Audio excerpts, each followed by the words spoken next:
আমি আজি অনুশীলনী 1A ৰ 4 নম্বৰটো আৰু 7 নম্বৰটো কৰিম। প্ৰথমতে 4 নম্বৰটো কৰি দেখাওঁ, তাৰপিছত তোমালোকক 7 নম্বৰটো কৰি দেখাম। 7 নম্বৰটো এটা কাৰণে লৈছোঁ, 7 নম্বৰটো তোমালোকে কৰিব সময়ত অকণমান অসুবিধা পাবা, সেইকাৰণে মই 7 নম্বৰটো লৈছোঁ। আৰু 4 নম্বৰটো অলপ উজুৱে পাবা, হ'লেও 4 নম্বৰটো বুজিবৰ কাৰণে কৰি দিওঁ, 7 নম্বৰটো কৰি দিওঁ। তাৰপিছত 4 নম্বৰটো আছে আমাৰ 89। 89ৰ আমাক কি কৰিব লাগে? 89ৰ আসন্নমান উলিয়াব লাগে। ক'লৈ? দশকলৈ উলিয়াব লাগে। 89ৰ দশকলৈ আসন্নমান উলিয়াব লাগে। আৰম্ভ কৰোঁ।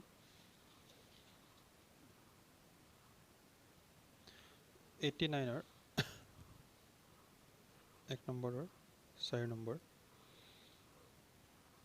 89 আছিলে আমাৰ নম্বৰটো। 89 কি হ'ব? 89ৰ আসন্নমান উলিয়াব লাগে।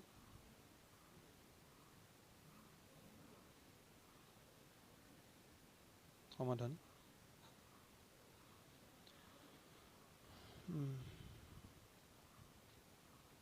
89ৰ এককৰ স্থানৰ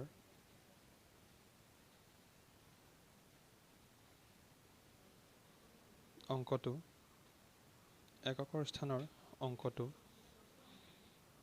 9। এককৰ স্থানৰ অংকটো কি আছে আমাৰ? 9, যিটো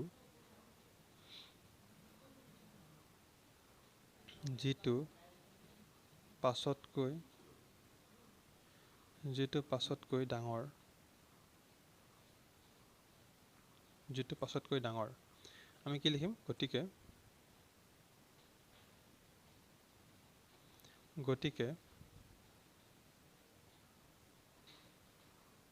এককৰ স্থানত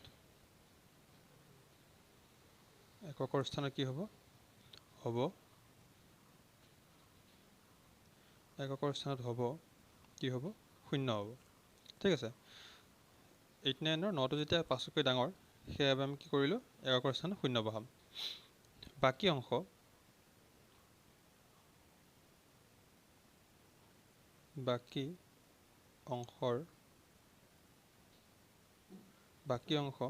কিমান থাকিব আমাৰ? 89ৰ বাকী অংশ কি থাকিব? দশক থাকিব, 8 থাকিব।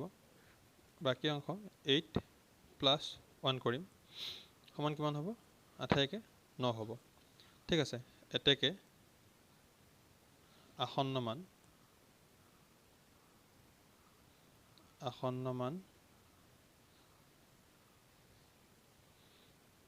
কিমান হ'ব? 90। তোমালোকে সংখ্যা ৰেখাত, মই আগৰ ভিডিঅ'ত কৈছিলোঁ, সংখ্যা ৰেখাত তোমালোকে বহাই চাব পাৰা। সংখ্যা ৰেখাত বহালে আমাৰ 90 আহিব। কি হ'ব আমাৰ? আসন্নমান 90। ঠিক আছে। এতিয়া আমি ইয়াৰ পিছৰটো চাম, 7 নম্বৰটো। 7 নম্বৰটো চাওঁ। 7 নম্বৰটো কিমান আছে?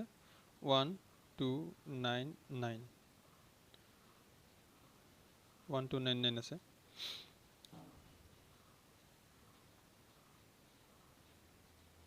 সমাধান 1299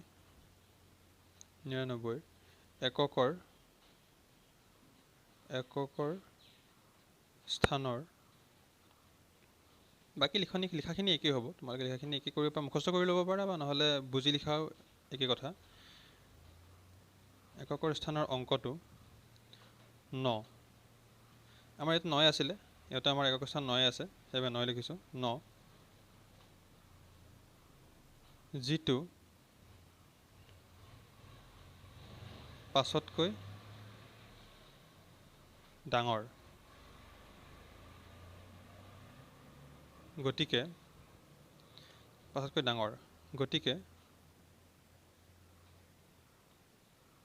এককৰ স্থানত কি হ'ব? এককৰ স্থানত হ'ব 0। বাকী অংশ কিমান হ'ব? বাকী অংশ কিমান থাকিব আমাৰ? 129 থাকিব। 121। 129 + 1। এতিয়া 129 + 1 কৰিলে কি হ'ব? 9ৰ লগত 1 যোগ কৰিলে কিমান হ'ব? 10 হ'ব। 10ৰ 0 হাতে গ'ল 1, 2 × 1 = 3 হ'ব, আৰু এইফালে 1। চোৱা এতিয়া আমাৰ আগত আমাৰ কি হৈছিলে, এইটো পটককৈ সলনি হোৱা নাছিলে হয়নে, এইটো সলনি হৈ গৈছিলে, আমাৰ বাকীখিনি আমাৰ চাবলগীয়া নাছিলে, কিন্তু আমাৰ ইয়াতে ইয়াৰ শূন্য হৈ যাব, এইটো 2ৰ লগত একযোগ কৰি 2 এইটো শূন্য হোৱাৰ লগে লগে কি হ'ব, 9ৰ লগত একযোগ কৰিলে 10 হ'ব, 10ৰ লগত 10 হোৱাৰ লগে লগে 10ৰ জেগাত শূন্য বহিব, শূন্য হ'ল। তাৰপিছত এক বাকী থাকিল, 2 1 3 হ'ল আৰু 1 হ'ল। এতিয়া আমাৰ আসন্ন মান কি হ'ব, এতেকে আসন্ন মান সমান 1 3 0 0, দুটা 0 হ'ল।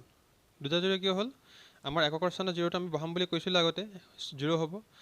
129ৰ লগত 1 যোগ কৰিলে 130 হয়, 130 লগত এটা শূন্য, 1300। ঠিক আছে, আগতে চাই দিওঁ এবাৰ।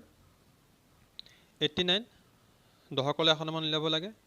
এককৰ স্থানৰ অংকটো 9, যিটো 5তকৈ ডাঙৰ, গতিকে এককৰ স্থানত হ'ব 0, অৰ্থাৎ আমাৰ এককৰ স্থানত কি হ'ব, 0 হ'ব। বাকী অংশত 8 যোগ 1 সমান 9, বাকী অংশ কিমান থাকিল, দশকৰ স্থান থাকিল, দশকৰ স্থানত থাকিল আমাৰ, দশকৰ স্থানত 1 যোগ 1 9 যোগ 8 যোগ 1 কৰিলোঁ, 8 1 9 হ'ল। আসন্ন মান কিমান হ'ব, 90 হ'ব। পিছৰটো 1299, 1299ৰ এককৰ স্থানৰ অংকটো 9, যিটো 5তকৈ ডাঙৰ, গতিকে এককৰ স্থানত হ'ব 0, আমাৰ 9ৰ জেগাত কি হ'ব, 0 হ'ব, এককৰ স্থানত কি হ'ব, 0 হ'ব। বাকী অংশ মানে কিমান, 129 প্লাছ 1 কৰিলোঁ, কিমান হ'ব, 130 হ'ব, 129 প্লাছ 1 কৰিলে 30 হ'ব, 130। এতেকে আসন্ন মান হ'ব কিমান হ'ব, 1300। এককৰ স্থানত 0 বহিলে আমাৰ বাকী অংশত 130 আছিলে, 130ৰ লগত 0 একেলগ কৰি দিলোঁ, 1300 হৈ থাকিলে। ঠিক আছে।